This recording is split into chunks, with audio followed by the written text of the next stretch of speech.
And welcome back, everyone, to Box Office Report. Today, on the 2nd of February, first box office report of February.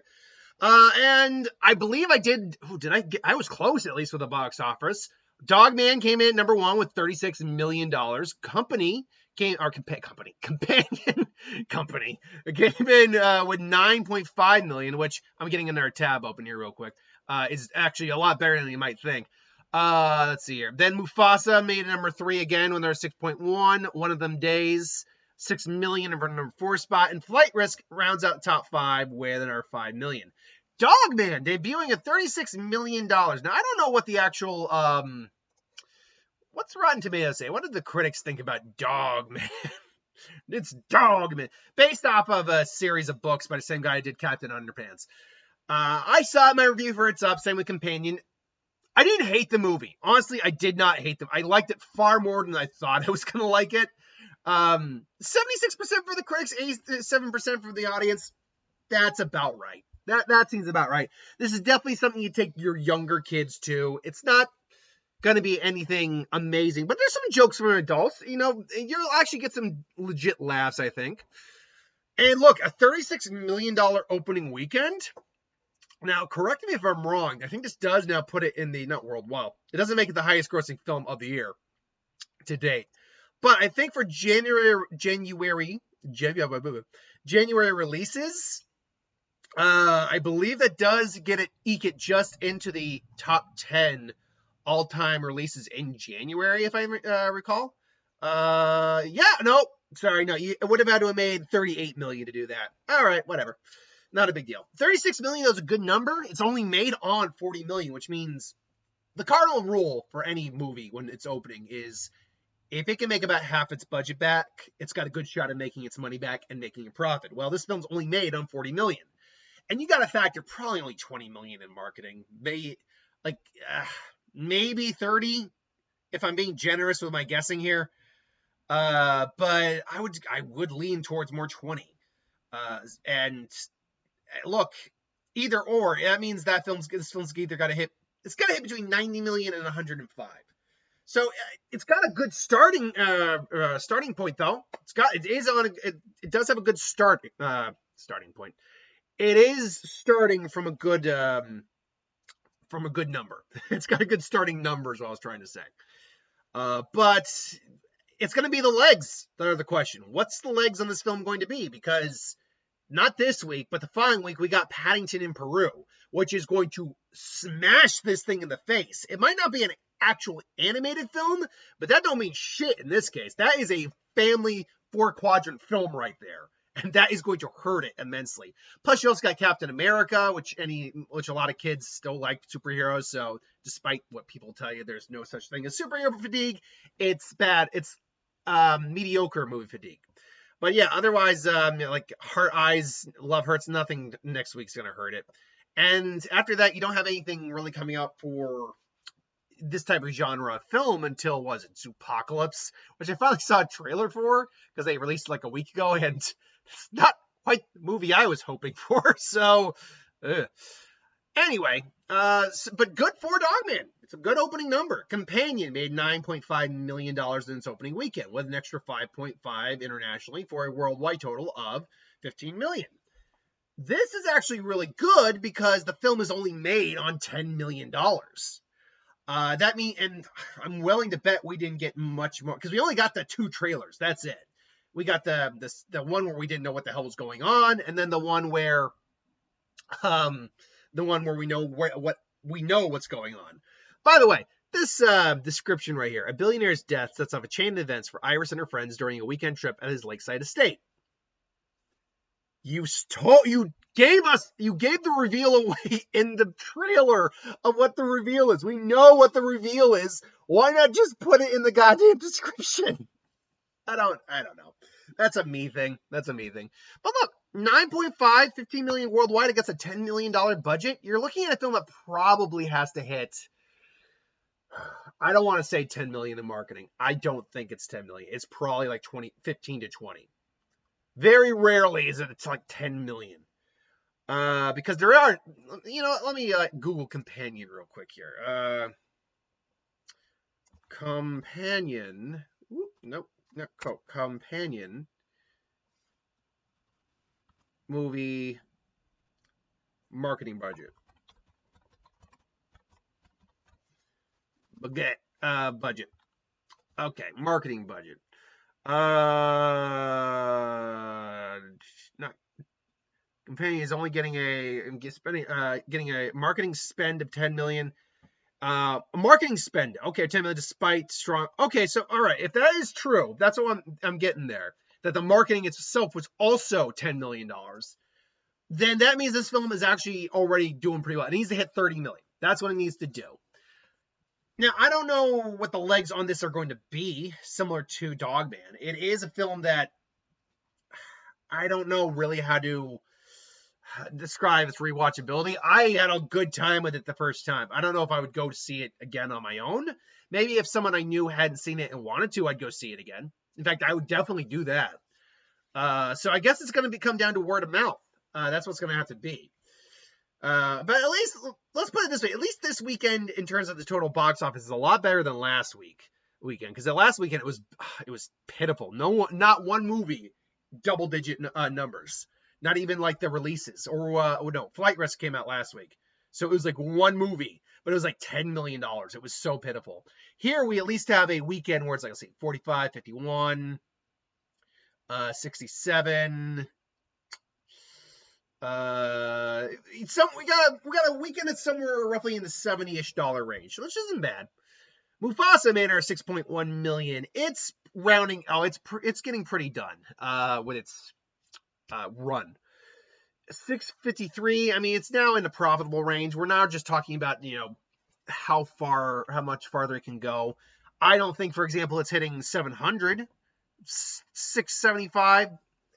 I think it's reasonable to think it could end there. Honestly, though, it's coming to an end. I mean, look, for everything I've said against the film, how I didn't think it was a necessary sequel, which most sequels aren't, or prequel, sorry, a necessary movie. It was not a movie that I think anyone was asking for, or was like, a skull was like, what we really need? Mufasa's or Scar's origin from a movie that was a remake of a different movie that was far better. I don't think anyone was asking for that. And for a movie that did not open strong, it certainly was able to pull itself out of the weeds and actually make itself a decent little profit. I mean, you're talking about a movie made on 200 million, has at minimum 100 million in marketing, which is what, roughly speaking, I think what I heard. So you're looking at a movie made on that needs to make 450, and the movie did that. And in fact, the movie did it pretty effectively. Not pretty effectively. That's not the word I'm looking for. It did it without any real difficulty. That's not the right word either. It did it, and it went beyond. That, I think, it did it with spades, pretty much. It made 450 and way over. In fact, it ultimately turned over $100 million in profit. So, got to give it credit where credit's due. And I talk about these over and over again, these reasons why films succeed and fail. But it's important to understand so we can know where things are going. Why did this do so well? Families probably enjoyed it more than we gave it credit for. Like, the critics didn't love it. The audiences liked it a lot more than the critics did. And there wasn't a lot of family-friendly content out. I think that's another big thing. Plus, it came out during a holiday season, which I think was a huge save for it.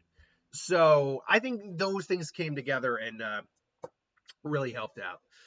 All right, then. Let's see here. One of Them Days, 6 million. Hey, 34 million. It's made on, I believe, like 12 million, if I remember correctly. One of Them Days. What was it again? The box office for that. One of Them Days. What was the budget on this again? The budget was 14 million. That's right. I knew it was low.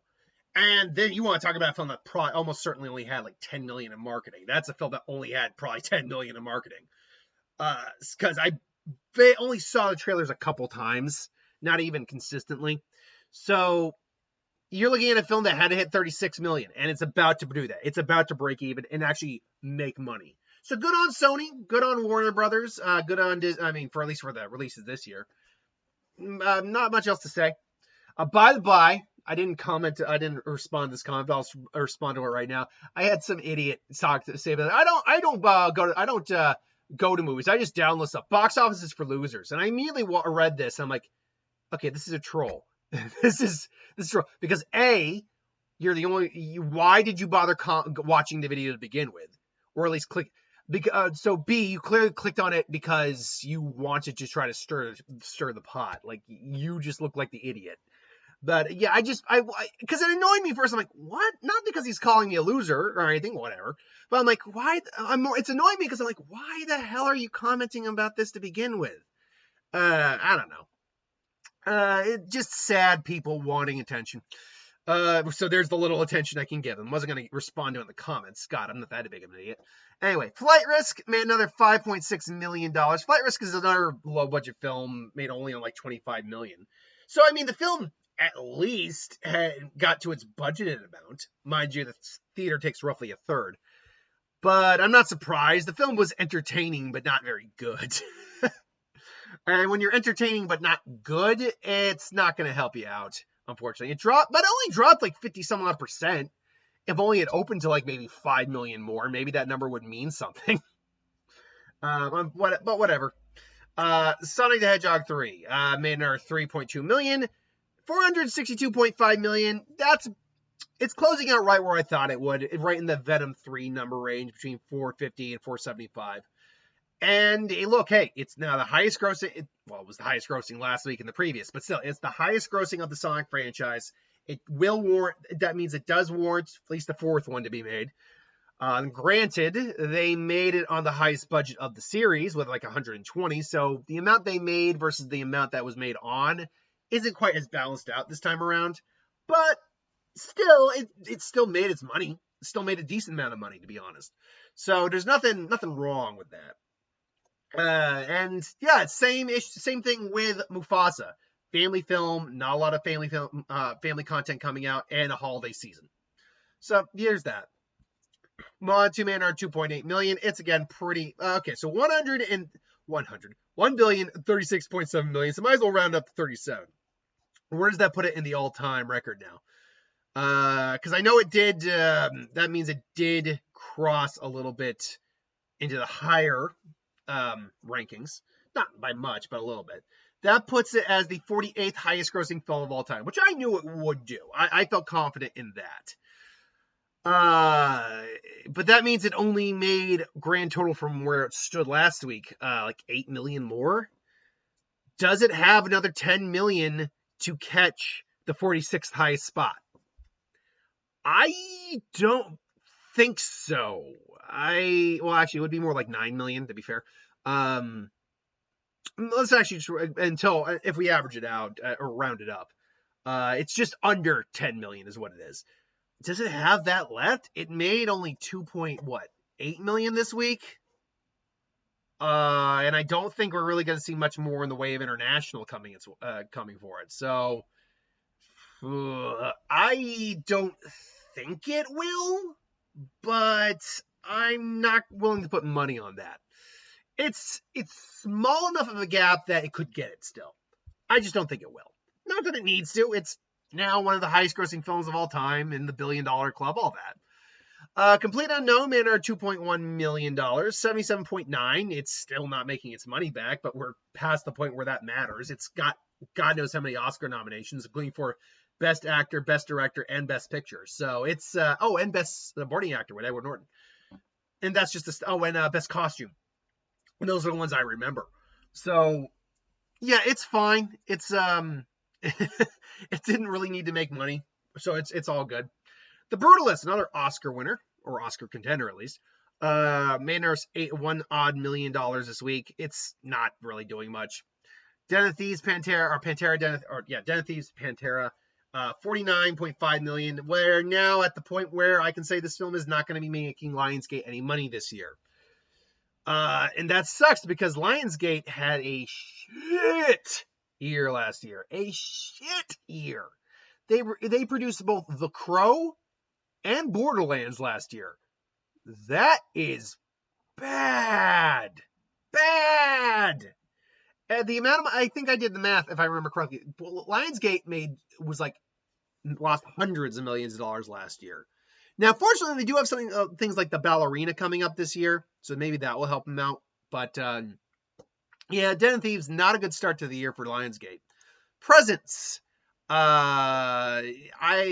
not much I need to say about it. Neon does interesting stuff, but it's usually not money making. And Wolfman, $29.8 million against a $25 million budget. Look, I think I've got to call it at this point. This is the first movie in years Blumhouse has made that is going to lose the money. Even Imaginary and Night Swim didn't lose the money. They were made in such low budgets and were still able to get into like the 50 some odd $50 million range that they were able to turn a very, very mild profit. This is the first movie in years that I can remember coming from Blumhouse where they are going to lose money on this film. And it's not like they're losing hundreds of millions of dollars. They make films on small budgets and they are able to turn a decent profit. But yeah, let me just look, because it's another $25 million film. You got to factor probably about $40 million in marketing. So that means you're looking at a film that has to hit about 65-ish million. Okay. Well, if the studio takes a third, if we round this up to 30, that means this film only made about 20 million, which long and short of it means this film lost about 25 million overall for the studio right now, which is not a good number. That's not a good number. It's hardly like losing your job amounts of, like Borderlands, The Crow, or sorry, The Crow. I was about to say The Raven, but The Crow, those are lose your job monies. Wish, that was a lose your job over this type of loss. This, not so much, because they've had such success, they can handle losses here or there. It's one of those companies we never would actually considered for taking a loss. So there's that. Creation of the Gods 2, Demon Force. The fuck is this? Fantasy War. Okay. Valiant one. Oh, Brave. Nosferatu made another 800 grand. 172. It's still chugging along with a little bit more here or there every once in a while, so good for it. Valiant one. 725 grand. I don't really have much to say on that. I'm Still Here. This is one of the films that's also got a Best Picture nomination. A mother is forced to renovate herself when their family's life is shattered by an act of arbitrary violence during a tightening grip of military dictators of Brazil 71. Okay, I mean, it wouldn't have been my cup of tea to watch, but I mean, good as long as it's a good movie. Somehow, miraculously, Craven is not only still in theaters, in 237 to be precise, got an extra 52 for whatever reason. It actually went up, folks. Craven did the impossible and went up a full 0.4% to make 43 grand. Man, the story of Sony, what was it?